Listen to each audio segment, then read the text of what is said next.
कलियुगी उद्धार हरीच्या नामे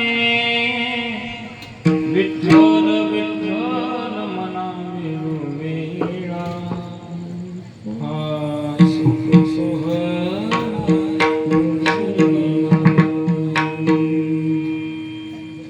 तुका म्हणे नामा पासेच्या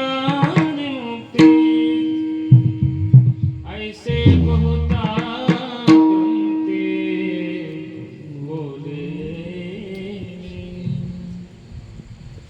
विठ्ठल विठ्ठल मनावे वेळा हा सुख सोहळा स्वर्गेना समचरण सरोजं संगलेलं जगन्निहित पानमण्डनं मण्डनाना तरुण तुलसीमाला कञ्जरं कञ्जनेत्रं सदैव विठ्ठलं चिन्तयामि पाण्डुरङ्गा करो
जयांची किंवा स्मरण होय सकळ विद्यांचे अधिकरण त्याचे वंदे श्री शरण श्री गुरूंचे ते नमस्कारो ने आता कैलास राणा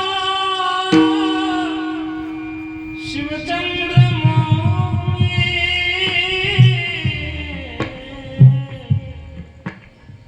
फणीर माता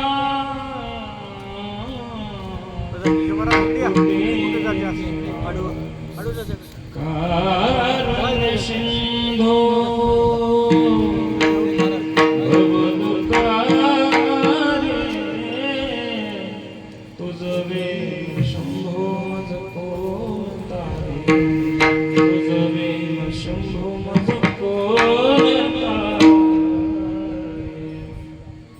वसुदेव सुतं देवं कंसचाण्डमर्दनं देवकी परमानन्दं कृष्ण वन्दे गुरुर्ब्रह्मा गुरुर्विष्णु गुरुर्देवो महेश्वरा गुरु साक्षात् परब्रह्म तस्मै श्री गुरुवे नमः ओम नमो ज्ञानेश्वराय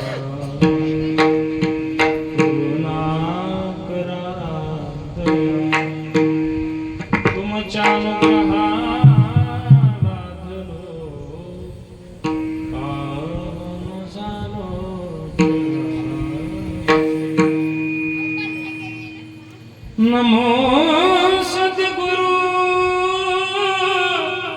तुकया ज्ञानदीपा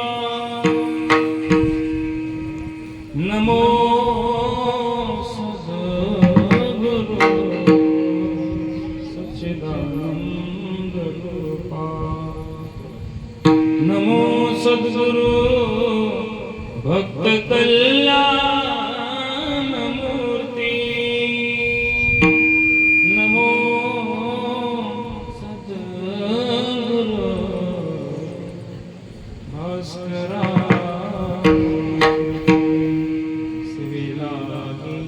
सेवक झालो तुमच्या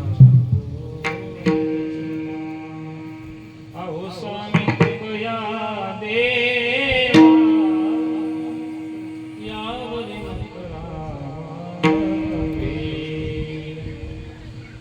रायगडी मंदिरे बसे माझा राया शरणासे अर्पितो अजर गाया जगदीश्वरा जोडली जाच खाते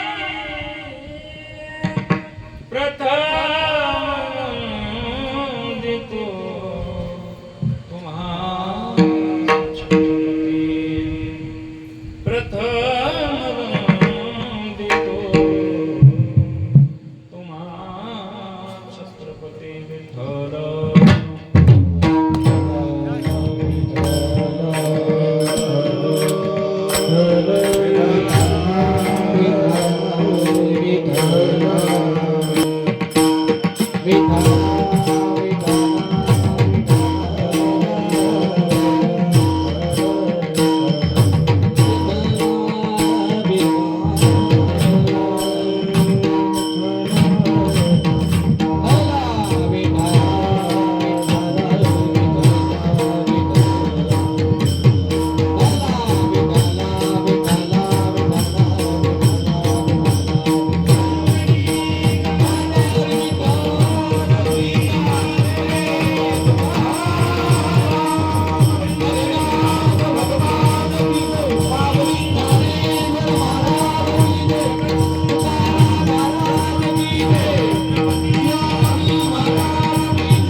लागून या पाया विनवितो तुम्हा करटाळी बोला मुखे ना विठ्ठल विठ्ठल मना वेळोवेळा हा सुख सोहळा स्वर्गी नाही.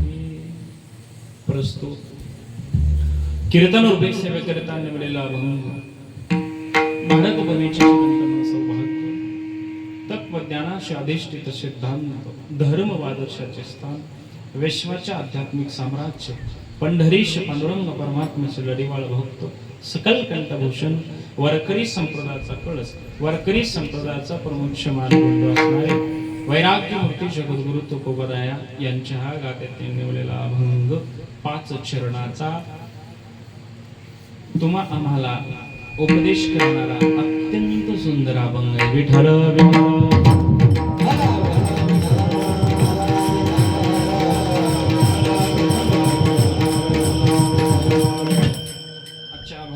जगद्गुरु तुकोबराया तुम्हा आम्हाला उपदेश करतात. उपदेश करणारे कोण? संत. कोणाला उपदेश करतात? जन्माला आले त्या पामर जीवाला उपदेश संत करतात. आणि आजच्या अभंगातून जगद्गुरु तुकाराम महाराजांनी आपल्याला काय उपदेश केलेला आपल्याला ते सुंदर चिंतन बघायचं आहे. लागून या पाया विनवितो तुम्हाला. जगद्गुरु तुकाराम महाराज म्हणतात तुमच्या पाया पडतो रे. लागून या पाया विनवितो तुम्हाला. करटाळी बोला मुखीना. तुम्ही मुखाना भगवंताचं नामस्मरण करा. समाज विचारतो महाराज कोणाचं नामस्मरण करावं. विठ्ठल विठ्ठल मना वेळोवेळा. आणि विठ्ठल विठ्ठल वेळोवेळी तुम्ही जर उच्चारला तर हे सुख इतर कुठं भेटत नाही. तर हे सुख इथंच भेटतं. म्हणून विठ्ठल विठ्ठल मना वेळोवेळा. हा सुख सोहळा स्वर्गी नाही. हा एवढा सुंदर सुखाचा सोहळा स्वर्गात सुद्धा आपल्याला भेटणार नाही. ते इथंच भेटते. म्हणून मृत्युलोकी आम्हा आवडते परी नाही का हरी नामावे गती लोके. कशासाठी आवडते की जन्म मृत्यूची फेरी चुकवण्याचं साधन फक्त इथंच येऊन करता येते. आणि किती जरी आपल्या पाठीमाग पाप लागलेला आहे, आपण गेल्या जन्मी भरपूर जरी पाप केलो ना, ते पापाचं पर्वत जळते पर्वतासारखे पाप जाळून टाकण्याची साधन म्हणजे हरी कीर्तन आहे, नामस्मरण आहे. म्हणून ते नामस्मरण तुम्ही करा. महाराज ऐका ना, आम्ही नामस्मरण करू विठ्ठलाचंच करू का, दुसऱ्या कोण्या देवाचं करायची अनुमती नाही का महाराज? महाराज म्हणतात कृष्ण विष्णू हरी गोविंद गोपाल. लक्ष देऊन ऐका ना, तासभर कीर्तन. कृष्ण विष्णू हरी. महाराज सांगतात या देवाचे तुम्ही नामस्मरण करू शकता. कृष्ण विष्णू हरी गोविंद गोपाळा.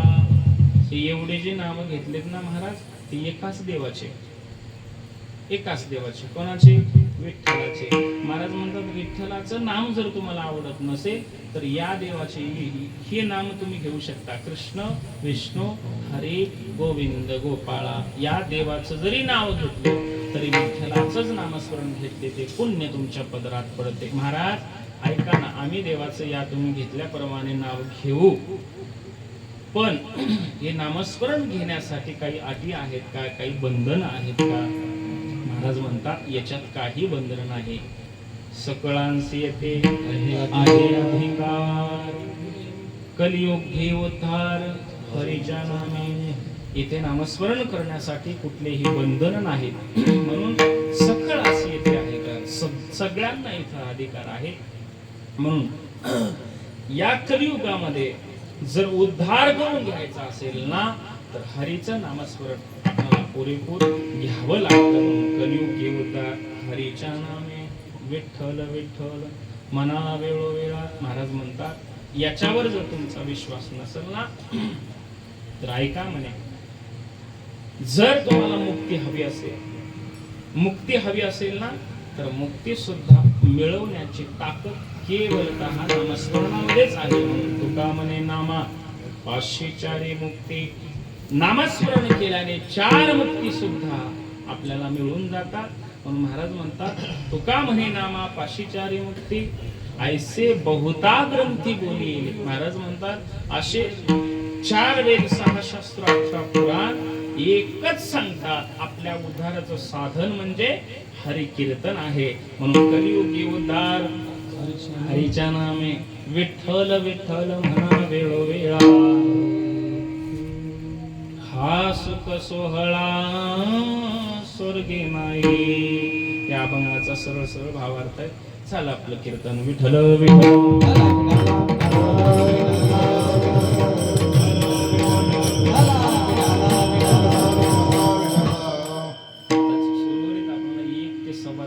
चिंतन करायचं आहे. त्यापूर्वी चालत असणारा भव्य दिव्य स्वरूपाचा अखंड हरिनाम सप्ताह सप्तेतील प्रथम दिवसाचं कीर्तन माझ्यासारख्या पामराकडे आलेले आहे. ते माझं परमभाग्य समजतो. तुमच्या सर्वांच्या प्रेमासाठी, गावकऱ्यांच्या प्रेमासाठी मिळालेली ही माझी पुष्परूपी सेवा भगवंताच्या चरणावर आज ठेवायचं आहे. पहिला दिवस म्हणजे तुम्हालाही गोड वाटावा, भगवंतालाही गोड वाटावं. आणि साधक मंडळीला, गायन करणाऱ्या मंडळीला, वाजवणाऱ्या मंडळीला, श्रोते मंडळीला आज पहिल्या दिवसाचं कीर्तन म्हणजे अंतकरणापर्यंत जावं, याच्यासाठी पहिले दिवस तुम्ही माझ्याकडे दिलेले आहे बरं का. याच्यावर जास्त सविस्तर न करता थोडक्यात तुम्हाला सांगून जातो. पहिलं दिवस आणि शेवटचं काल्याचं कीर्तन फार महत्वाचं असतं, फार महत्वाचं असतं. ते जिम्मेदारी असते काल्याच्या कीर्तनाची आणि पहिल्या दिवसाची. पहिल्या दिवशी भगवंताच्या रूपाचं नामाचंच चिंतन करावं. हे वारकरी संप्रदायाने घालून दिलेले बंधन आहे, ते दंडक आहे. म्हणून पहिला दिवस भगवंताच्या स्वरूपाचा आणि नामस्मरणाचा उच्चार करावा. हे वारकरी संप्रदायाचं दंडक आहे. त्या नियमाप्रमाणे आज बोलण्याचा प्रयत्न करतो. त्यांच्यामुळे ही सेवा मला दुसरी सेवा मिळाली आहे. ते माझ्यावर नितांत प्रेम करणारे आमचे बंडू पाटील, बाबू महाराज, यूट्यूब चॅनलचे सुरेश पाटील. सुरेश पाटलाचं एक काम आहे, जरी कदाचित इथं कोणी आलंच नाही तर त्यांना उद्या सकाळी घरपोच सेवा मिळावं, तर त्यांची उत्कृष्ट सेवा आहे. का काय आहे, लोकांना यायची सवय नाही आता मंदिराकडे, फार आवड झाली. गेल्या वर्षी जेवढे लोक होते त्याच्यामधले यावर्षी कमी दिसले मला. का महाराज आपलाच आहे म्हणून कमी आले का काय, आता सांगले तेच सांगते म्हणले. हा, घरी बघायला तुम्ही मला तर तुम्ही बरोबर बी वाटता आणि चूक बी वाटते. तुम्ही खाली लिहून पाठवा की गावकऱ्यांसाठी सेवा उपलब्ध नाही, बाहेरगावच्या मंडळीला ही सेवा उपलब्ध आहे. कळकळीची विनंती आहे का, पिक्चर पाहण्यासाठी आपल्याला घरी बसून पण पाहता येते, पण आपण टॉकीमध्ये जाऊन का पाहतो? टॉकीमध्ये जाऊन पिक्चर बघण्याचा आनंद वेगळा आणि घरी बसून मोबाईलमध्ये बघण्याचा आनंद वेगळा.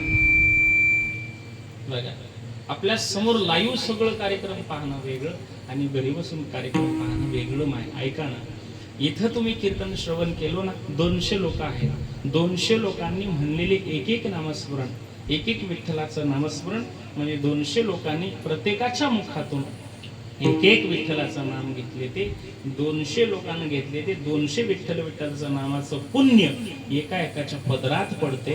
म्हणून सार्वजनिक भजन, सार्वजनिक कीर्तनात यावं आणि श्रवण करावं हे महाराज सांगतात. विठ्ठल विठ्ठल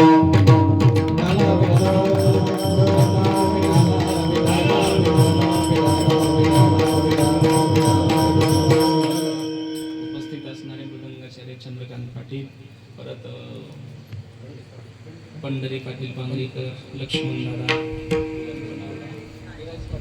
विराजे पाटील, आमचे नवीन आता ख पदवी त्यांना लागलेली आहे ते आमचे किशोर पाटील इकडे केशव पाटील, परत ओमकार, त्या मुलाचं नाव मला माहित नाही, बाबाजी तळेगावकर, हनुमंतराव पाटील,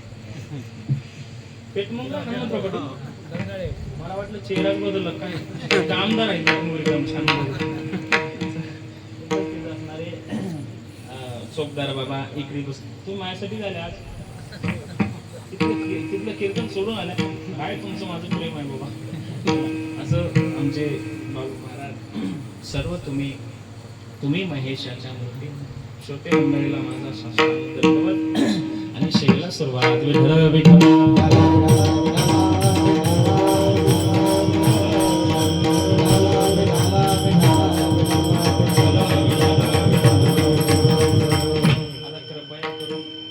चिंतन मांडायचं आहे. कोणी झोपण्याचा प्रयत्न करू नका. झोपण्याचा जर प्रयत्न केला ना तर मी तुम्हाला माझ्या शब्दातून न सांगता संतांच्या शब्दातून सांगतो. पळून या गेली झोप, होते पाप अडते. कथा श्रवण करत असताना धर्म मंडपामध्ये बसून जर तुम्हाला झोप येत असेल ना दादा, तर आपल्या एवढं पापी म्हणून जगाच्या पाठीवर कुठंच नाही. म्हणून झोप 1 ते 1.25 तास कंट्रोल करा. विठ्ठल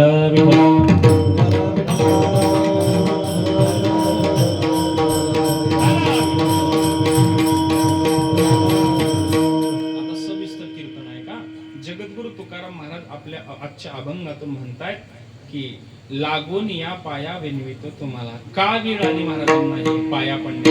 समाजाच्या पाया पडावं का लागलं प्रत्येक संताला? की त्याच्या पाठीमागचं एकच कारण आहे की जवळ गुंबुरगा, त्याच्या पाठीमागचं एकच कारण आहे की हा समाज सुधारला पाहिजे, हा समाज ज्ञान घेतला पाहिजे, हा समाज नामस्मरण केलं पाहिजे, हा समाज भगवंताच्या दरबाराकडे आला पाहिजे, हा समाज संतांच्या चरित्राकडे गेला पाहिजे, हा समाज, या समाजाचं कल्याण ज्याच्यामध्ये आहे ना, ती साधना म्हणजे हरिकीर्तन आहे.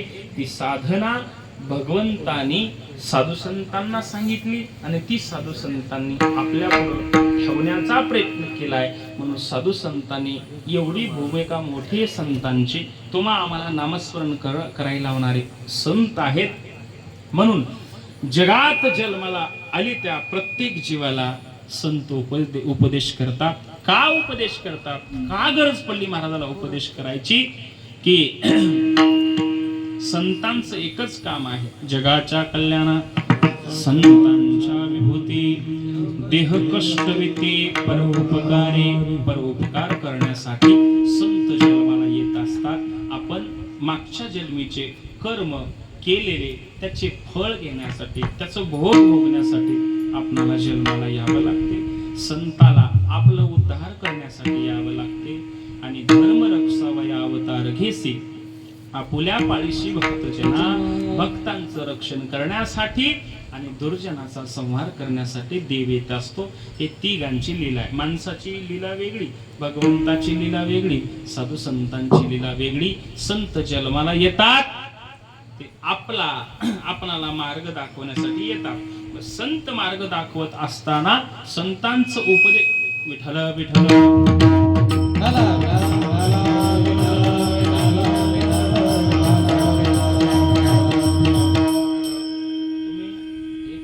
दीड तास माझ्यावर प्रेम करा, म्हणजे आवाज व्यवस्थित होते.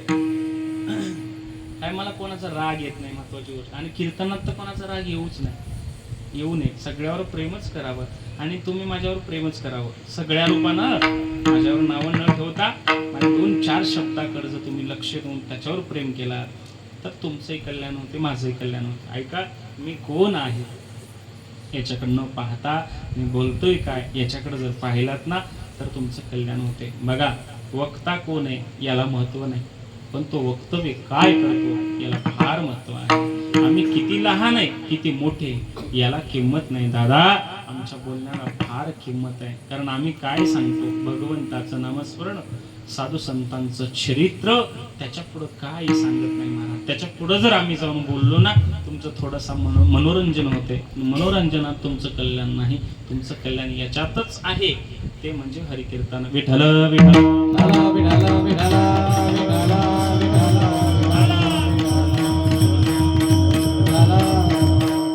समाज जर सहज बोलण्यानं सुधारला असताना तर महाराजांना पाया पडायची गरजच नव्हती. प्रत्येक साधू संतांनी आपल्या पाया पडून ज्या अर्थी विनंती करतात ना त्या अर्थी आपण कुठंतरी चुकत चाललो, आपण कुठंतरी अज्ञानाच्या मार्गाने चाललो. म्हणून संत वेळोवेळी आपणाला सावध करतात. संत उपदेश करत असताना, या जगामध्ये संत उपदेश करत असताना 3 प्रकारचा उपदेश केलाय. ताई इकडे बघ माय. संत उपदेश करत असताना 3 प्रकारचा उपदेश केला.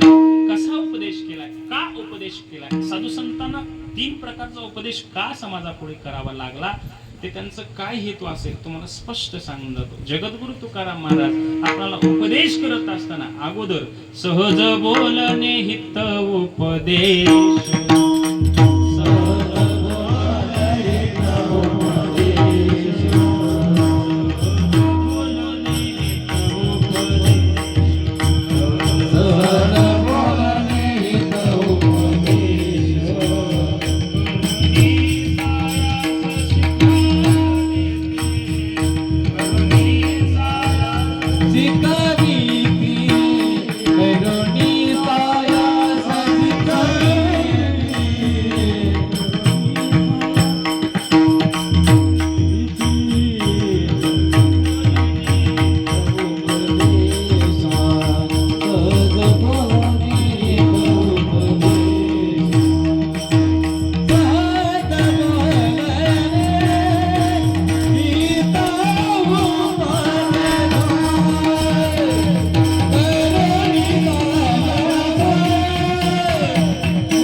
अगोदर संतांनी सहज बोलून गेले. सहज बोलण्यानं समाज नाही सुधारला तर संतांना थोडं रागानं बोलावं लागते. आई सुद्धा, बाळ जर सहज बोलून ऐकत नसेल, आई रागानं बोलते, आई सुद्धा रागानं बोलते. संत या जगाची आई आहे. मायबाप जर समाज सुधारला नाही सहज बोलून तर संत रागानं बोलतात. आता उडी डोळे जरी का धापिनकडे मातेच्या डोळे दगडाला पोटाशी, संत रागानं बोलतात. आता तर जागे वारे, आता जागा रे बहिणो, जागे उठा जागे वारे,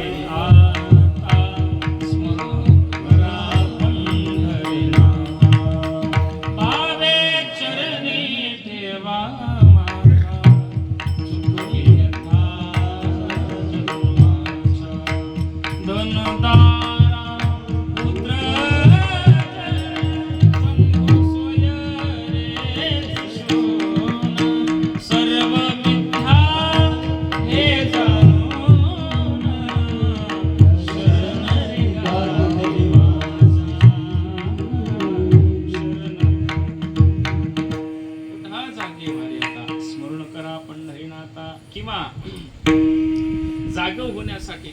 साधू संतांनी केले, काय केलं असेल नेमकं? बरं ऐका ना, आपणाला जाग करण्यापूर्वी संत जाग झाले असतील का? लक्ष देऊन ऐका.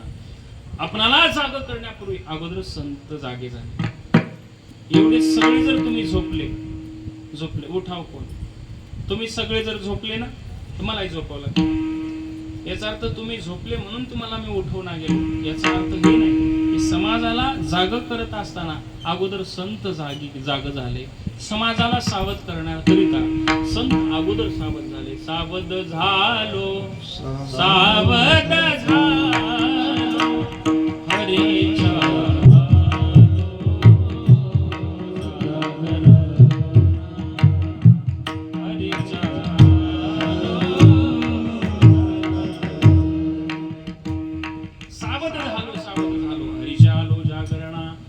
सांगतात. आम्ही अगोदर सावध झालो, मग तुम्हाला आम्ही सावध करतो.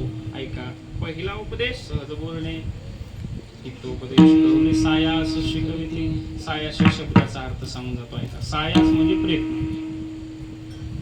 आपले आई वडील सुद्धा आपल्याला सायास करतात, आपले नातेवाईक सुद्धा सायास करतात, पण आई वडिलांचं सायास वेगळं, नातेवाईकांचं सायास वेगळं. ऐका, आणि संतांचा सायास वेगळा. संत आपल्याला शिकवत असताना असा प्रयत्न करतात, असं सायास करतात की आपण लवकरात लवकर ईश्वराच्या चरणापर्यंत पोच करणारे संत, आपणाला उद्धाराचं साधन सांगणारे प्रयत्न करून संतच सांगतात. आणि आई वडील संसारासाठी वेळोवेळी सायास करतात. दोन्ही मधला फरक आहे. संत सायास करत असताना कसे सायास करतात की समाज सुधारला पाहिजे, हे फक्त साधू संतांचा हेतू आहे. ऐका, त्याला पण साधू संतांनी प्रमाण दिलेलं आहे. सायास म्हणजे काय? अर्भकाचे साठी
संतांचं वचन आहे, संतांचं प्रमाण आहे की हातात पाटी. एखादा शिक्षक विद्यार्थ्याला शिकवत असताना अगोदर हातामध्ये पाटी घेतो, मग कलम घेतो, लेखणे.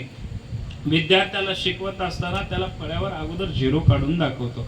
झिरो काढल्याच्या नंतर झिरो हा गोल आकाराचा झिरो काढल्याच्या नंतर विद्यार्थ्याला विचारतो, पोरा हे काय आहे रे? पोरग म्हणतं गुरुजी झिरो आहे, कोणी म्हणतं गुरुजी हे शून्य आहे. जस त्याच्या पद्धतीने बोलतात. ऐका, बोलल्याच्या नंतर गुरुजींनी त्या झिरोला उजव्या साईडला एक असा उभा दांडू देतात, रेष देतात. मुलांना म्हणतात, पोरं हो हे काय आहे रे? गुरुजी आम्ही आजच शाळेमध्ये आलो, तुम्ही सांगा ते काय आहे. गुरुजी म्हणतात, पोरांनो याला एक म्हणतात. याला काय म्हणतात? एक म्हणतात. मग तेव्हा पोरांच्या डोक्यात बसते एक आहे. गुरुजी तेवढ्यावर न थांबता बार त्याच्यावर गिरून दाखवतात. मग गिरून कशासाठी दाखवतात? गुरुजीला कळत नाही म्हणून का विद्यार्थ्याला कळावं म्हणून? आहे ना तुमचं लक्ष? गुरुजीला कळत नाही म्हणून का विद्यार्थ्याला कळावं म्हणून? एवढंच सांगा. मी हे कशासाठी मी विचारतो, माझं चुकत असेल म्हणा कुठं किशोर पाटील, मी का विचारतो की समाज जागे आहेत का? कीर्तनात पूर्ण लक्ष आहे का? मला उत्तर देऊ शकतात का? मी कुठं चुकला लोक याच्यासाठी विचारतो, बाकी काय. प्रत्येक प्रश्न का तुम्हाला विचारणार जे मला कळत नाही ते प्रश्न तुम्हाला विचारतो. गुरुजीला त्या विद्यार्थ्याला बार बार त्याच्यावर गिरून दाखवायची का गरज पडली? ते गुरुजीला कळत नाही म्हणून नाही, तर ते पोरांच्या डोक्यात घुसावं आणि त्याला परफेक्ट कळावं की ह्याला एकच म्हणतात. म्हणून गुरुजीचा जसा प्रयास आहे ना, गुरुजीचा जसं सायास आहे ना, संत सुद्धा गुरुजी जसं विद्यार्थ्याला शिकवतात ना, संत सुद्धा तुम्हा आम्हाला जवळ घेऊन त्याला समजेल या भाषेमध्ये त्याला पूर्ण लक्षात बसावं, याच्यामध्ये त्याला परिपूर्णतेनं सायास करून संत शिकवतात. विठ्ठल विठ्ठल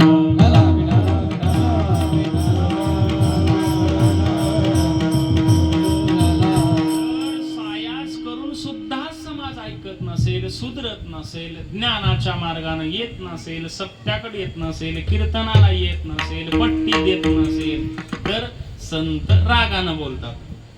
मला त्याच्या पुढे जाऊन बोलायचं नाही, तुम्हाला वाईट वाटते जर ऐका. तुम्ही सगळे सुज्ञ मंडळी आहात आणि सगळे माझ्यावर प्रेम करतात, सगळे तुम्ही ऐका. संत रागाला काय येतात? समाज सुधरत नसेल.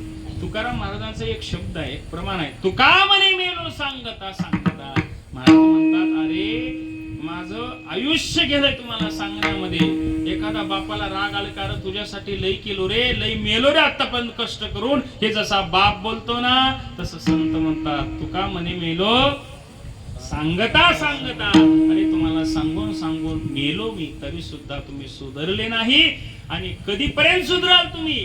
आजपर्यंत जोपर्यंत मी जिवंत आहे तोपर्यंत तुम्हाला माझी किंमत कळाली नाही, माझ्या बोलण्याची किंमत कळाली नाही. पण एक दिवशी म्हणचाल, भाग्य आम्ही तुका देखीला, धन्य म्हणावी नाही लोकी लोका. भाग्य आम्ही तुका देखील्या. अरे गेल्यावर घेऊन काय करता? जोपर्यंत मी आहे तोपर्यंत माझे शब्दावर विश्वास ठेवून ऐका, तुमचं कल्याण होते. महाराज म्हणले तरी सुद्धा समाज सुधारला नाही, रागानं बोलले तरी सुद्धा समाज सुधारला नाही. 3 प्रकारचा उपदेश का करतात? कारण या जगाच्या पाठीवर 3 प्रकारचा समाज आहे. प्रकाराचे 3 तुका म्हणे केले जुनो. 3 प्रकारचा समाज असल्या कारणाने जगद्गुरु तुकाराम महाराजला 3 प्रकारचा उपदेश करावा लागला. पहिला उपदेश सहज बोलून गेले, दुसरा उपदेश रागानं बोलून गेले. या दोन्ही उपदेशानं समाज नाही सुधारला. महाराजाला शेवटी पर्याय एकच उरलेला आहे. समाजाला बोलवतात महाराज आणि म्हणतात, ऐका रे बाबा, तुम्हाला सहज बोलून गेलो, तुम्ही ऐकले नाही. रागानं बोललो, नाही ऐकले. आता एकच आहे माझ्याकडे पर्याय. ते पर्याय म्हणजे जगद्गुरु तुकाराम महाराज सांगतात अभंगाच्या पहिल्या,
बाबा लागून या पाया विनवितो तुम्हाला कशासाठी करटाळे बोला मुखी नाम एवढ्या शब्दावर लक्ष द्या.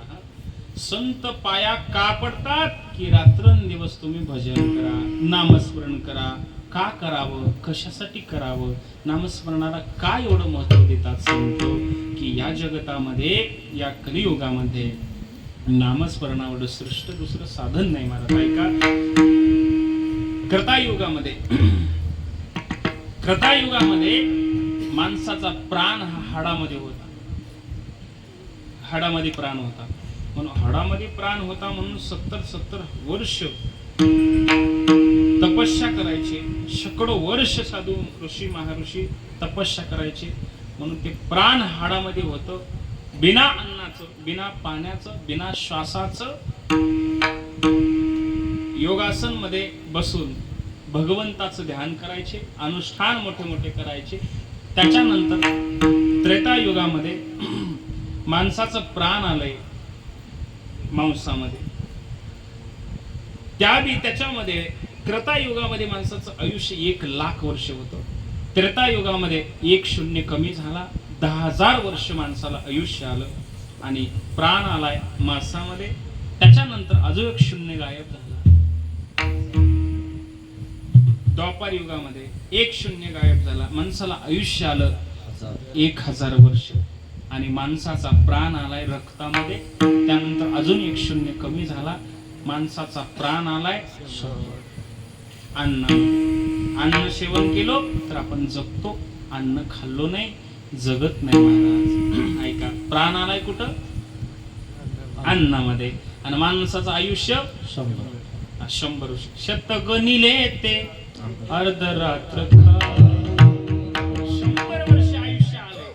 त्याच्यामधलं अर्ध रात्रीमध्ये गेले अर्ध झोपेमध्ये गेले. उरले किती आता 100 वर्ष जगला तर 1000 वर्ष. माणसामध्ये एक माणूस कुठंतरी 100 वर्ष जगतो. मायबाप 100 वर्ष जगणं म्हणजे एवढं सोपं राहिलं नाही. कारण प्रत्येक आहारामध्ये विष खातो आपण. रोज जेवणामध्ये विष खातो. त्यामुळे 100 वर्ष काही भरोसा नाही. लई झालं 60-70 100 वर्ष माणूस टिकला म्हणजे तर लईच मोठा झाला. त्यामुळे अन्नामध्ये प्राण आहे. म्हणजे कलियुगामध्ये 2च दान श्रेष्ठ आहेत. एक नामस्मरण नाम एक देणं दान आहे आणि दुसरं अन्नदान.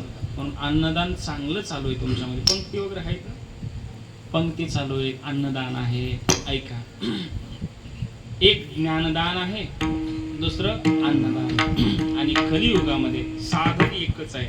आता जप तप योग अनुष्ठान कासया काही गरज नाही. जप तप योग अनुष्ठान करायची गरज नाही. काय करावं या कलियुगामध्ये कलियुगामध्ये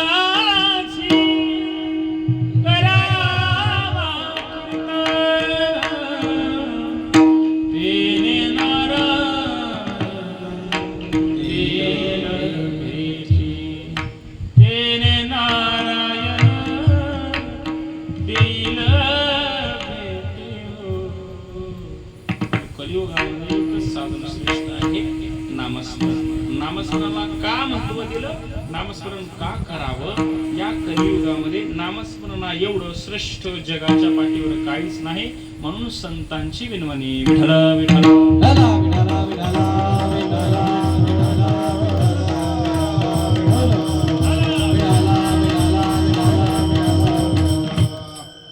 आजपर्यंत जेवढे संत जन्माला आले त्यांचा उद्धार का झाला. त्यांचं अजून सुद्धा आपण का नाव घेतो.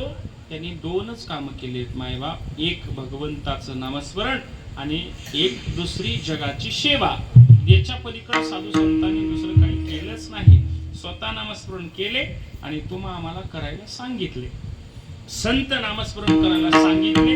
त्यांच्यावर विश्वास ठेवलं की आपला उद्धार होते. कशानं संतांच्या विश्वास ठेवल्यामुळे आणि भगवंताचं चिंतन केल्यामुळे. संतांची हे पायी हा माझा विश्वास सर्व भावे दास झालो त्यांचा. संतांचा दास झालं. संतावर विश्वास ठेवलं एकदा का त्यांचं दास्यत्व स्वीकार केलं काय होते, त्याची माझी हित करीली सख जेणे हा गोपाळ कृपा संतावर विश्वास ठेवले की दोन फायदे होतात. एक तर आपलं हित होते आणि दुसरा भगवंत आपल्यावर कृपा करतो. भगवंत आपल्यावर कृपा करणे हे जगामध्ये सर्वश्रेष्ठ हित एकच आहे. देवाची कृपा ज्या दिवशी आपल्यावर झाली, देव सखा जरी जग अवघे कृपा करे. जनाबाई म्हणतात देवाला सख मानलं आणि देव आपणाला सख मानला ना, जग आपल्यावर कृपा ऑटोमॅटिक करते. हो ऐका ना, जगाचे सर्व सुख त्या देवाच्या पायामध्ये चरणामध्ये आहे. त्या चरणाकडे आपण गेलो की आपण सुखी झाल्याशिवाय राहणार नाही. पण एवढं जर डीप मध्ये आपण मी बोलत गेलो तर तुम्ही झोपल्याशिवाय राहणार नाही. विठ्ठल विठ्ठला विठ्ठला विठ्ठला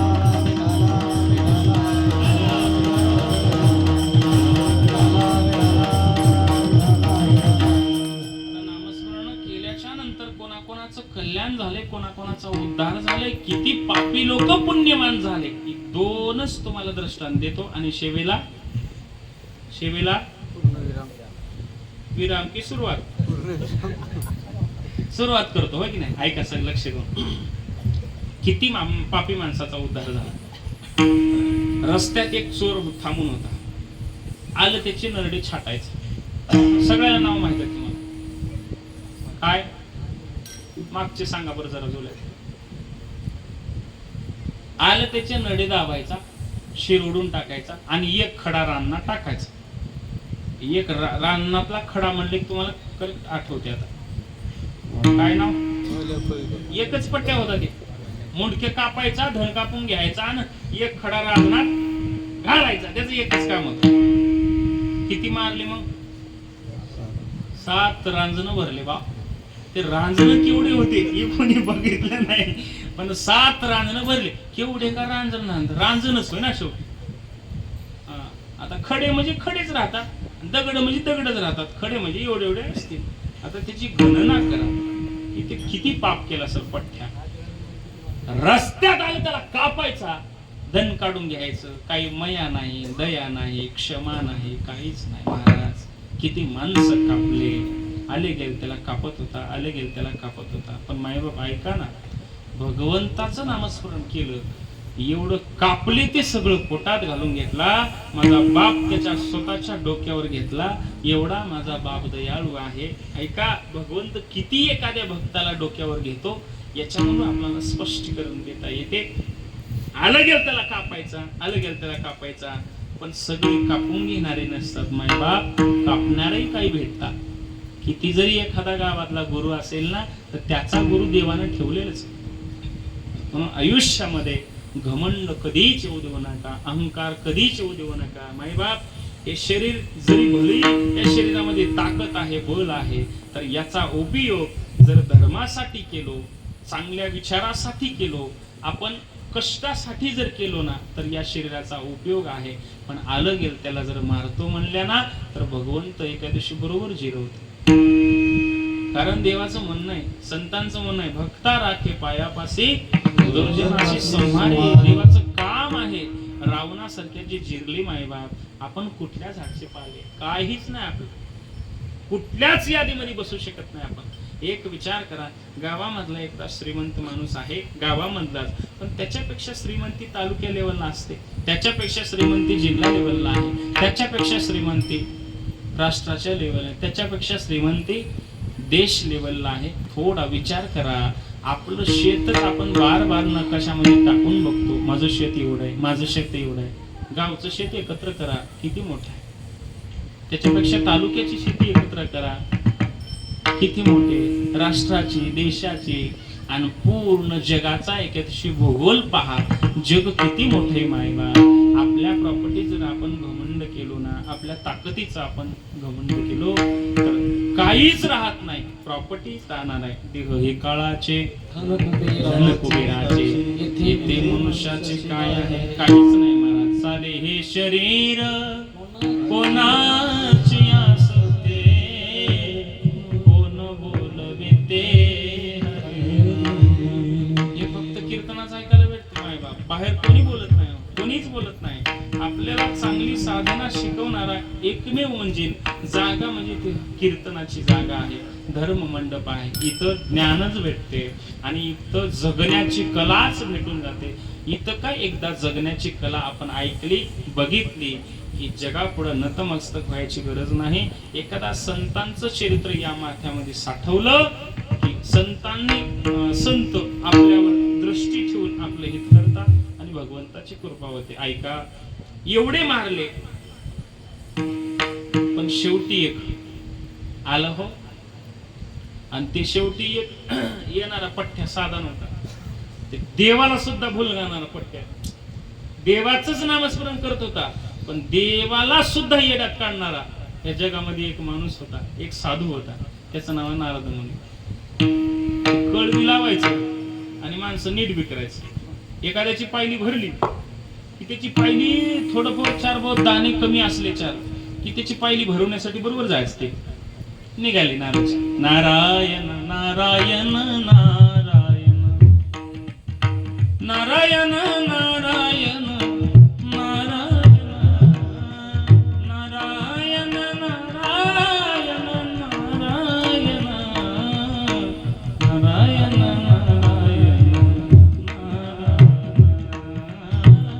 नारायण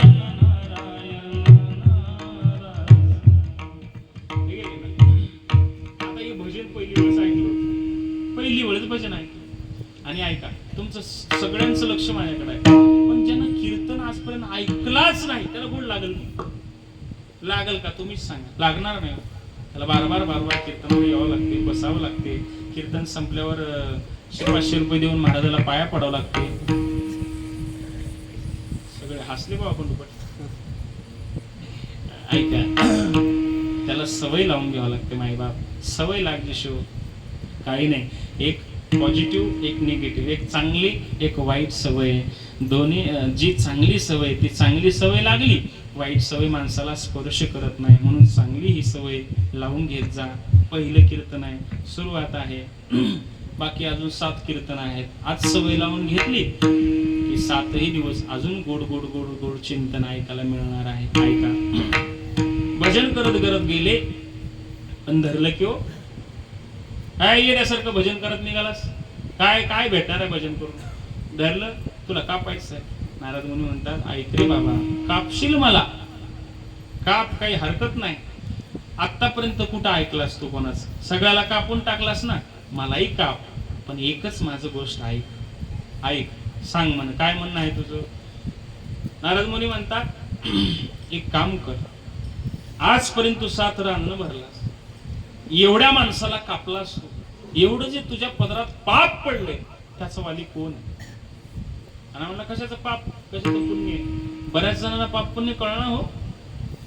या जगामध्ये जे माणूस जन्माला आला ना ते प्रत्येक माणूस पाप केलेला आहे, थोडं बहुत पाप केलेलाच आहे. संत सुद्धा पाप केलेले आहेत. ऐका पुढं पुढं सांगतो, ऐक. तेवढा मोठा अधिकारानं का बोलालो? संतांचीच वाणी.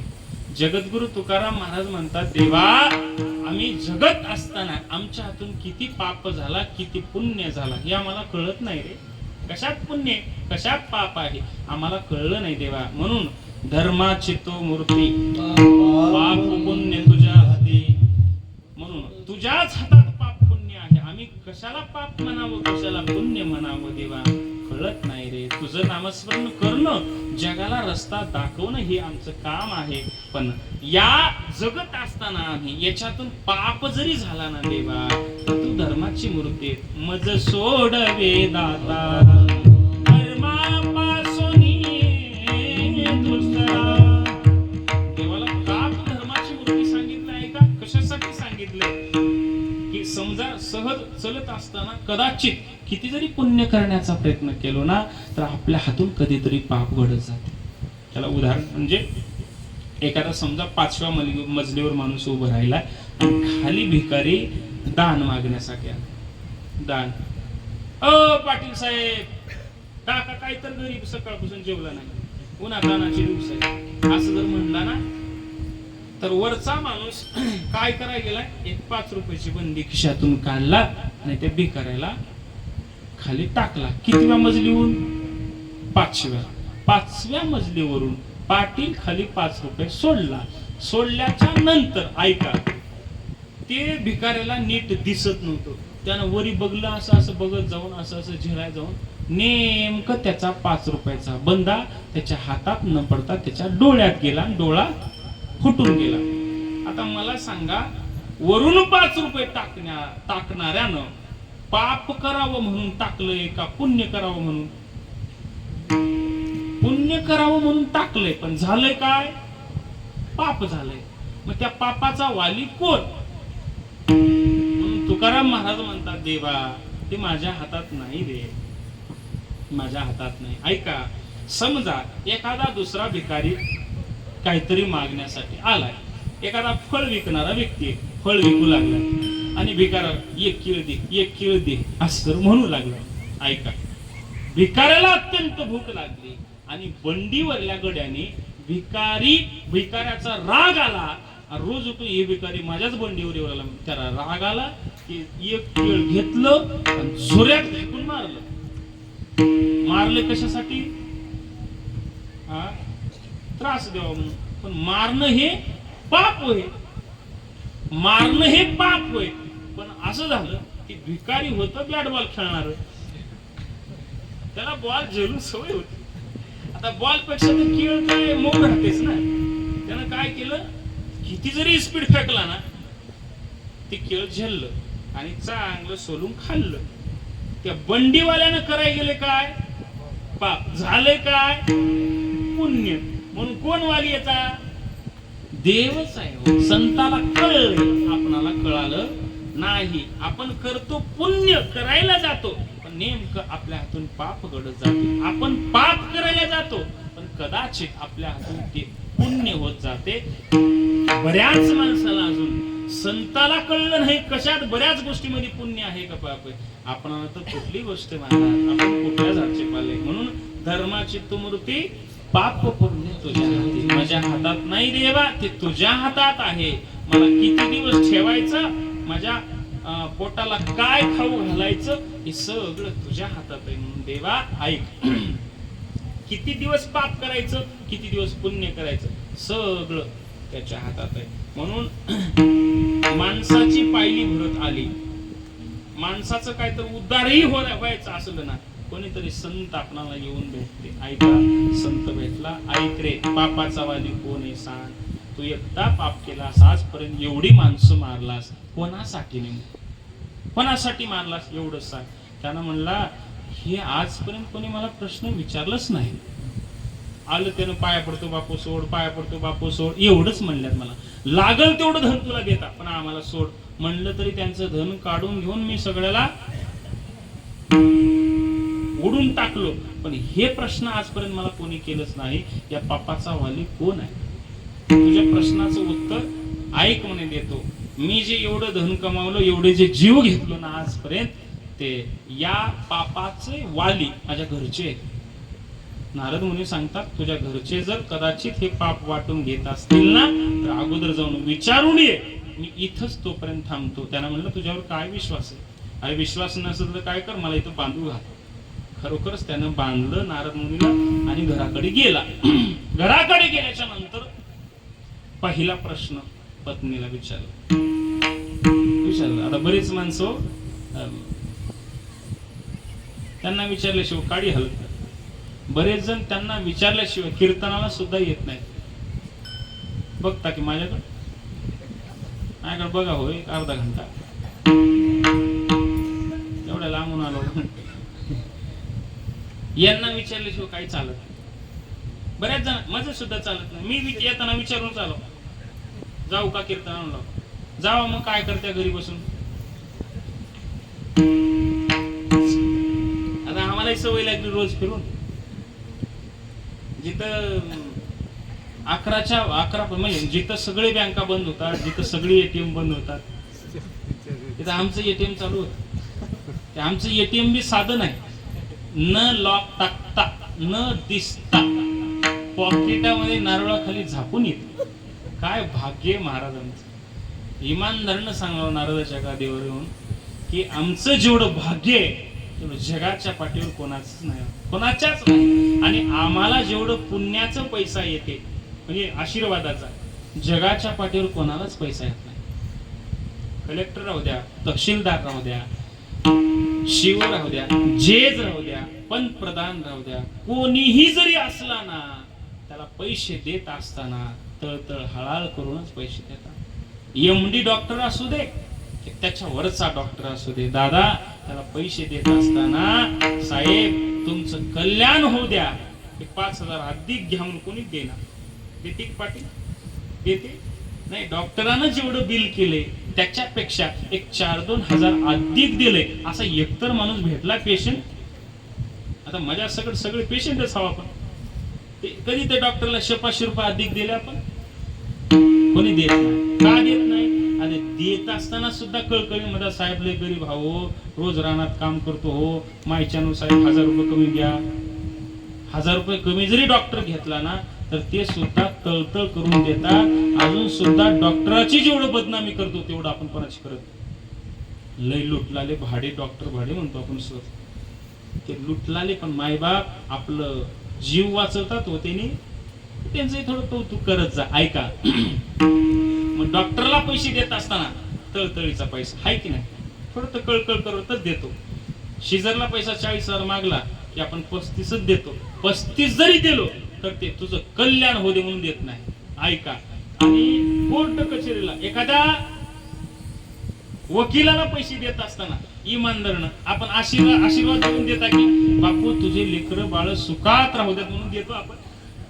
देत नाही. वकिलाला पैसे सुद्धा आपण देत नाही आशीर्वाद देऊन. पण ऐका, जगाच्या पाठीवर एक असं खातं आहे मायबाप, एक असंच खातं आहे, एकच खातं आहे ते म्हणजे आमचं. आम्हाला पैसे देत असताना महाराज तुमचं सत्यानाश होऊ दे म्हणून कोणीच पैसे देणार. तुमचं वाटोळ होऊन जाऊ दे. बाकी मी हृदयातली गोष्ट बोलतो कधी कधी. हे बोलाव काही नेमकं ठरले नाही, माझं अभंग ठरले ते नाही ना. माझं चिंतन सुद्धा सत्य सांगणार जगात काय आपलं चिंतन वगैरे ठरले ते नसते. जे भगवंताने सुचवलंय ना, जे साधू संतांचा आशीर्वाद भेटलाय ना, ते बोलत जातो. ऐका, हे आम्हाला तळतळीचा पैसा कधीच भेटत नाही. म्हणून महाराज लोक जेवढे श्रीमंत आहेत ना, ते जगाच्या पाठीवर दुसरं कोणीच नाही. विठ्ठल विठ्ठल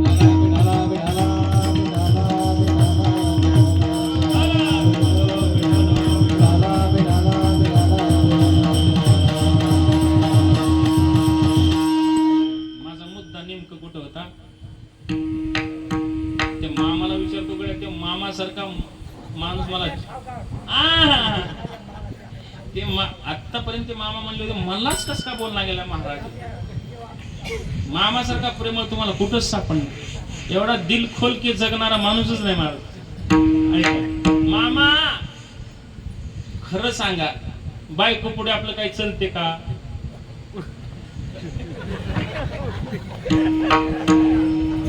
रागाला एवढाकडे तुमच्या पाया पुढे बायको पुढे आपलं काय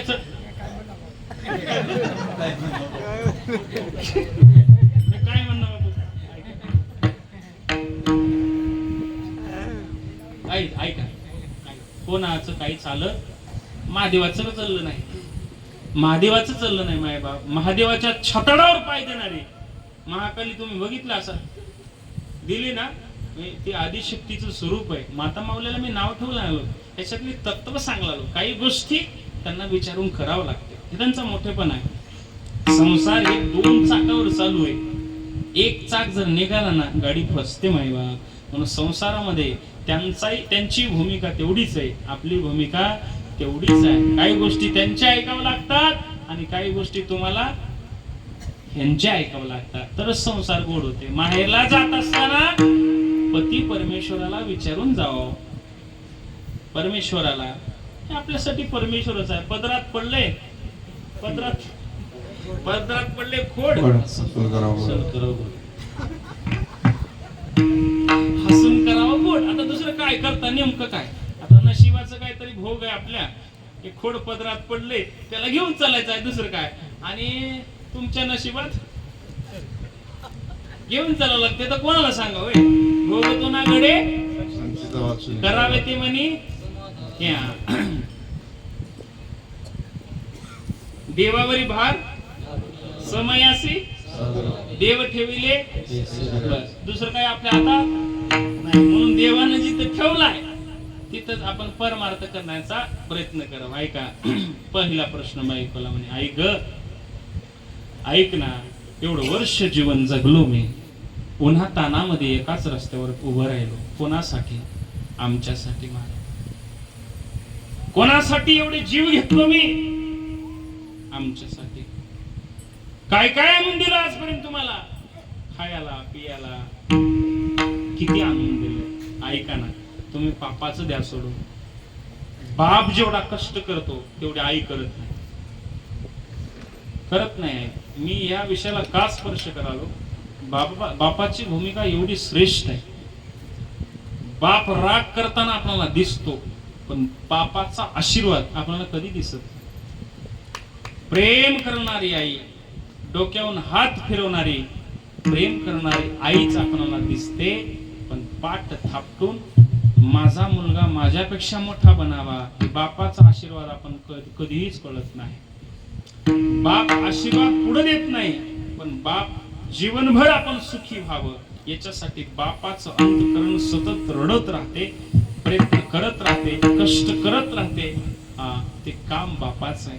म्हणून बाप किती श्रेष्ठ आहे आणि आई किती श्रेष्ठ आहे असं जर विचार केला ना, तर आईपेक्षा आपल्यासाठी जगणारा बाप हा फार श्रेष्ठ आहे. ऐका, तो प्रश्न विचारते, ऐक ना, एवढं काही मी आजपर्यंत आणून दिलो संसारातलं, एवढं काही तुम्हाला सुख देण्याचा प्रयत्न केलो, पण ऐक, आज धर्म संकटात अडकलोय मी. आजपर्यंत जेवढं पाप केलं ना, त्याच्यामधलं तुम्ही किती जण वाटून घेता, किती टक्के घेता? बायको म्हणली, तुम्ही आणून घातलंय आम्हाला आजपर्यंत, आमच्यावर उपकार केले तुम्ही, पण ऐका, ते तुमचं कर्तव्य होत. तुम्ही बाप होते, तुमचं ते कर्तव्य होतं, पण तुम्ही केलेले पाप ते आमच्या पदरात पडणार नाही. कारण तुम्हाला आम्ही सांगितलंच नाही की एखाद्याची नरडे कापा आणि घरी आणून आम्हाला जीव घाला, हे आमचं बोलणं नव्हतं. पण तुम्ही पाप केले, त्याचं फळ तुम्हाला भेटणार आहे. 25% वैराग्य जागा झालं, राहिलं 75%. पोरायला विचारलं, पोरा, ए पोरा, मी जे आजपर्यंत पाप केलो रे, ते वाटून घेतोस का थोडं तरी? वर्ग म्हणलं, पप्पा, कशाचं पाप आणि कशाचं पुण्य आहे? तुला त्या जंगलात जाऊन कोण मर म्हणले? इकडं गिट्टी पडायचं होतास, लाकडं पडायचं होतास, मजुरीला जायचं होतास लोकांच्या, पण तिकडं जाऊन पाप का केलास? पोराचा प्रश्न आहे. दुसऱ्या पोराला प्रश्न करतात, पोरा ऐक रे, तू धाकटाय सगळ्यापेक्षा, आता नक्टर राहावं पण धाकटं राहू नये. धाकट्यावर लई जबाबदारी राहते आणि धाकट्यावर मायबापाचं प्रेमही जास्त राहते. थोडं का महिना जास्त राहते. आता शेंडी फळ ते राहतेच तसं प्रेम राहते. धाकट्या पोराला बाप प्रश्न विचारतो, पोरा ऐक रे, मी जे पाप केलो ना त्याच्यातलं तू किती टक्के घेतोस? पोरग म्हणलं 1% घेणार नाही. तुझं पाप तू बघ, तुझा धर्म होता, ते तुझा धर्म, तुझी नीती, तुझा पाप पुण्य ते तुझ्या सोबत. अंतःकरण जागा झालं माय बाप, वैराग्य जागा झाला. त्या क्षणाला विचार केला, अरे आजपर्यंत मी या पोरा बाळासाठी, घरासाठी, संसारासाठी आजपर्यंत एवढे जीव घेतलो, मी एवढ्या जणाला मारलो, 7 रांगण भरले, आणि ते पाप केल्याच्या नंतर ते पापाचं वाली जर कोणी होत नसेल, ते वाटून जर घेत नसेल, तर मी आजपर्यंत का पाप केलो असा पश्चाताप होऊ लागला. आणि मनात एकच गोष्ट सरत होती, मी ज्याच्यासाठी केलो ना ते परिवार माझा नाही. नाही रे, नाही कुणाचे कोणी रे, नाही रे,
परिवारासाठी, संसारासाठी, सगळ्या आपल्या फॅमिलीसाठी आपण ज्यावेळेस रात्रंदिवस काबाड कष्ट करतो, कष्ट करत असताना सुद्धा कधी कधी आपल्या हातून चुका होतात, पाप करून आपण जमवण्याचा प्रयत्न करतोय ना, त्याचा वाली आपणालाच व्हावं लागते, आपणालाच भोग भोगावं लागते.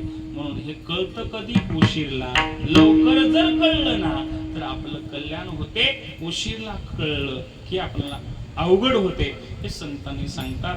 त्याला कळालं वालं, हे बाबा आपलं कोणीच नाही, कोणीच नाही. ऐका, कळलं कधी? उशीरला. पण कळालं मायबाप, तिथून सुटला आणि धाव घेतला, महात्म्याच्या पाया पडला, म्हणे महाराज माझी चूक झाली, मी जे आजपर्यंत पाप केलं ना त्याचं वाली कोणीच नाही, कोणीच वाटून घेतलंय ना. काय करू सांगा, मला काहीतरी उद्धाराचं लक्ष आहे माझं, मला एकच काम करा महाराज, काहीतरी असं सांगा की जेणेकरून माझा उद्धार होईल, ते एकच सांगा. महाराज सांगतात, तुला उद्धार जर करून घ्यायचा असेल तर या कलियुगामध्ये नामस्मरण फार महत्वाचं आहे. याच जागेवर बस आणि राम नामाचं भजन. पण ते चोर होता, त्याला राम सुद्धा सरळ म्हणता येत नव्हतं, त्यानं सुरुवात केलं मरा मरा. आजपर्यंत हेच काम केलं होतं, मरा मरा एवढंच काम केलं होतं, त्याच्यामुळे त्याला राम आलंच नाही. मरा मरा मरा. पण भगवंताने त्याचा सरळ अर्थ करून घेतला. काही दिवसाच्या नंतर त्याचं पापाचं जेवढं साठा झाला होता ना तेवढं निघून गेलं आणि त्याचा उलटा अक्षर राम एवढा झाला आणि राम राम राम. फळ काय झाला? ज्या ठिकाणी नामस्मरण करायला बसला होता ना तिथं असं वाळून तयार झालं. बऱ्याच वर्षाच्या नंतर नारदाची स्वारी झाली आणि नारदाला ते आवाज येऊ लागला, राम श्रीराम जय राम जय जय राम, श्रीराम जय राम जय जय राम, श्रीराम जय राम जय जय राम, श्रीराम जय राम जय जय राम. टाळ्या वाजवा. श्रीराम श्रीराम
बरेच जण म्हणले असते.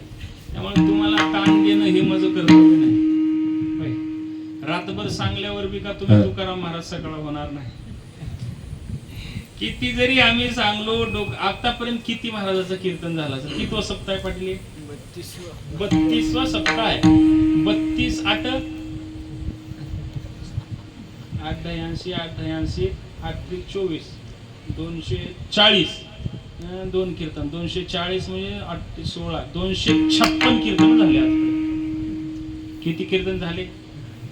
256 कीर्तन झाले. काही बदल? काही बदल झाला नाही. म्हणजे मी सांगून इथं मरून जर गेलो तरी आपले धुरे कोरणं काही बंद होणार नाही. मी कबूल बी झाले 7-8 जण. किती जरी सांगून तुकाराम महाराज गेले, मायबाप सांगून लोक सुधारले नाही. ज्ञानोबराय सांगून गेले सुधर. आमच्या सांगण्याला कुठं लोक सुधारतील? होय. तुम्ही सरळ पाय लांब करून बसा, 5 मिनिटं आहे. तुम्हाला म्हणणं गेला आजार राहते, कोणाला त्रास करतात, पाय सरळ पाय लांब करा, एक 5 मिनिटं ऐका. 5 ते 10 मिनिटं ऐका, लक्ष देऊन ऐका. नामस्मरणाचं महत्व सांगून जातो किती आहे. का नामस्मरण करावं? वाल्यासारखं पाप जगाच्या पाठीवर कोणी केलं नाही. 7 राननं भरलं पट्ट्यानं, तरी सुद्धा शेवटी नामस्मरणामुळे उद्धार झाला. किती उद्धार झाला? रामचरित्र हे रामा आधी केले. एवढी ताकद कोणामुळे भेटली? कशामुळे भेटली? नामस्मरणामुळेच भेटली. मायबाप राम जन्माला येण्यापूर्वी वाल्मिक ऋषीने रामायणाची ग्रंथाची रचना केली. एवढं सामर्थ्य कशामुळे मिळालं? नामस्मरणामुळे मिळालं. किती उद्धार झाला की आज रामायणाचं सुरुवात करत असताना वाल्मिक ऋषीचं आपण जयघोष करून आपण रामायणाची सुरुवात करतो. एवढी ताकद कोणामुळे मिळाली? नामस्मरणामुळे. ऐका. रावण उचलला, सीतेमाईला नेऊन ठेवला. अशा ठिकाणी नेऊन ठेवला, आजूबाजूला सगळे राक्षस. त्याच्यामध्ये एक चांगली राक्षसीन होती, ती सीतेमाईला साथ देत होती. कोणी सांगाल का नाव? सांगा हो मायच्यानं.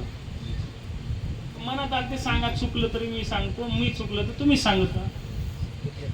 वा वा, छान. टाळ्या वाजवता तो. सांगत गेले की बरं वाटते जरा. त्रिजटा ही राक्षसीन होती. सीतेमायाच्या डोळ्यात अश्रू आले ना, आई सारखं सांभाळायची, जवळ जायची, डोक्यावर हात फिरवायची.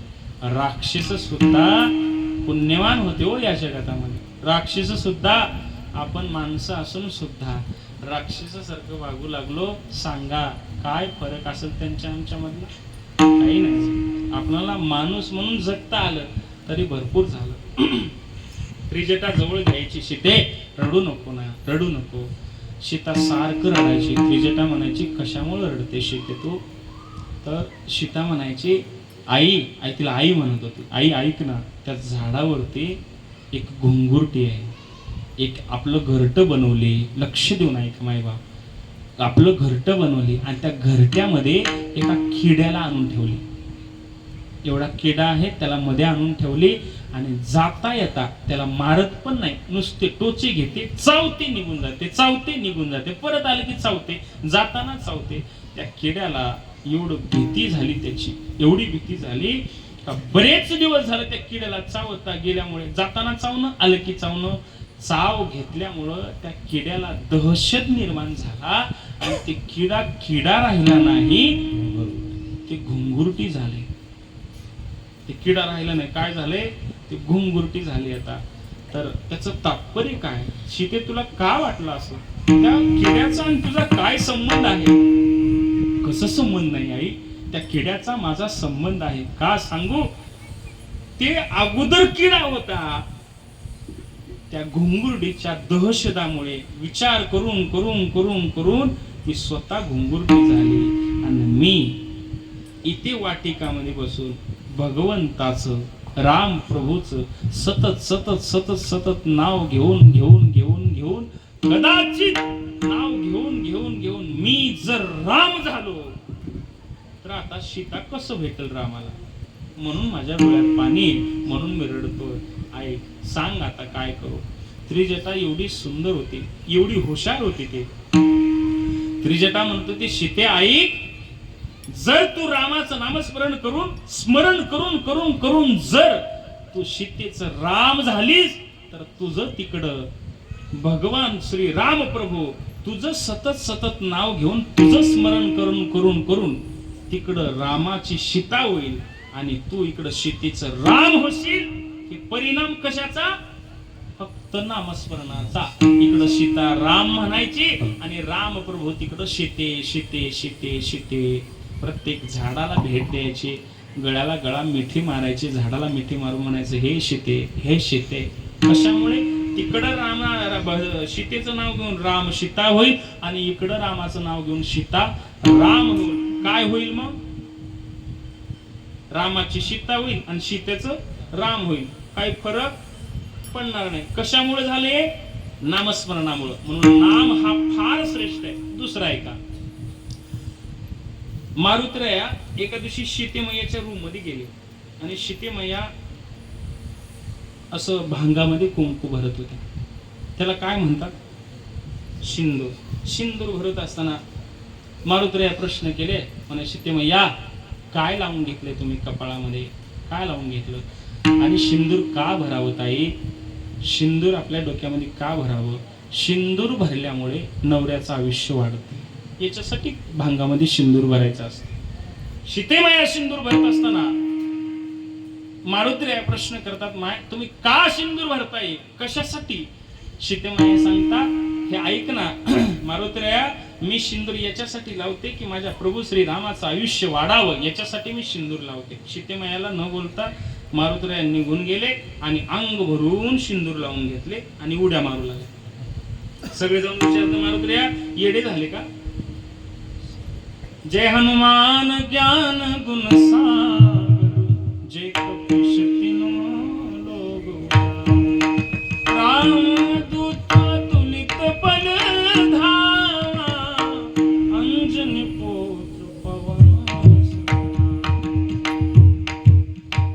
एवढं ज्ञानी आहात तुम्ही, आज वेळासारखं का करायला? सिंदूर भरून का फिरलाले? असं अंग सगळं सिंदूर घेऊन का नाचताय? मारुतरायाचं उत्तर आहे का? मारुतराया म्हणतात, एक सीतामय्या नुसत्या कपाळामध्ये कुंकू भरून जर माझ्या राम प्रभूचं आयुष्य वाढत असेल ना तर मी त्याचा भक्त आहे. अंग भरून मी सिंदूर लावून घेतलं, माझ्या राम प्रभूचं आयुष्य कमी होणारच नाही. हे मारुतरायाचं बोलणं होतं. ऐका, एक असा प्रबल भक्त, एवढा श्रेष्ठ भक्त मारुतराया, जेव्हा पूर्ण युद्ध झालं आणि शेवटी प्रभू श्रीरामाने मीटिंग घेतली आणि त्या सभेमध्ये सगळ्याला काहीतरी दान द्यायचं ठरवलं. विभीषणला लंका दान दिली, प्रत्येक जणाला काहीतरी देत गेले आणि मारुतरायाचा नंबर आला. मारुतरायाला म्हणले, काय मागायचं सांग, काय मागायचं तुला सांग. मारुतराया म्हणले, मला देण्यासारखं काय प्रभू तुमच्याकडे? नका, काही देऊ नका, मला काहीच लागत नाही. काहीतरी घे. प्रभू श्रीरामाच्या अंतःकरणामध्ये मारुतरायाबद्दल एवढं प्रेम, एवढं आदर होतं, तरी सुद्धा सीतेमाईला ते कळालं नाही, फक्त दाखवून द्यायचं होतं. म्हणून प्रभू श्रीरामाने थोडं इशारा केले, म्हणे सीते दे काहीतरी तुझ्याकडनं. सीतेमाया गळ्यातली बोरमाळ काढली आणि मारुतरायाला दिली. मारुतराया ते माळ घेतले आणि एक मणी असं फोडून चावून फेकून टाकलं. सगळ्याला कथा माहित आहे, तुम्हाला ही कथा भावावी याच्यासाठी 2 मिनिटं सांगावी. ते एक मणी फोडून खाली फेकून टाकला. सीतेमाईला राग आला सीतेमाईला. कारण सीतेमाईला अगोदरपासूनच सोनं आवडत होतं, कारण ती लक्ष्मी, लक्ष्मीला सोनं आवडते आणि आपल्या लक्ष्मीला सोनं रामाच्या बायकोला आवडत होतं. आपल्या तर आवडणं साहजिकच आहे. सोन्यासारखं दुसरं काहीच आवडत नाही, लई सोनं आवडते, लईच. सीतेमाईला रागलं, ए मारुतराया काय चाललंय तुमचं? सोन्याचा हार दिलाय मी तुम्हाला आणि तुम्ही फोडून टाकता, काय कारण त्याचं सांगा. ऐका, फार महत्वाचा शब्द बोलले मारुतराया. मला सीतेमय्या काय करू, सोने रुपया महान गत्ती के समान, माणिक पाषाण खडे जैसे, आम्हाला काय करायचंय? का फोडताय मारुतराया तुम्ही? कशासाठी फोडताय? फोडण्याचं कारण काय? तुम्ही माळ घ्यायचे होते, दुसरं कोणाला देऊन टाकायचे होते ना, घ्यायचं नसेल तर, किंवा मला परत करायच्या होत्या, तुम्ही का फोडताय? फोडण्याच्या पाठीमागचं कारण काय? मारुतराय म्हणतात, माय ज्या मनीमध्ये राम नाही ना त्याचं काही काम नाही. ज्याच्या मुखामध्ये रामाचं नाव नाही तोंडाचं काय काम? ज्ञानेश्वर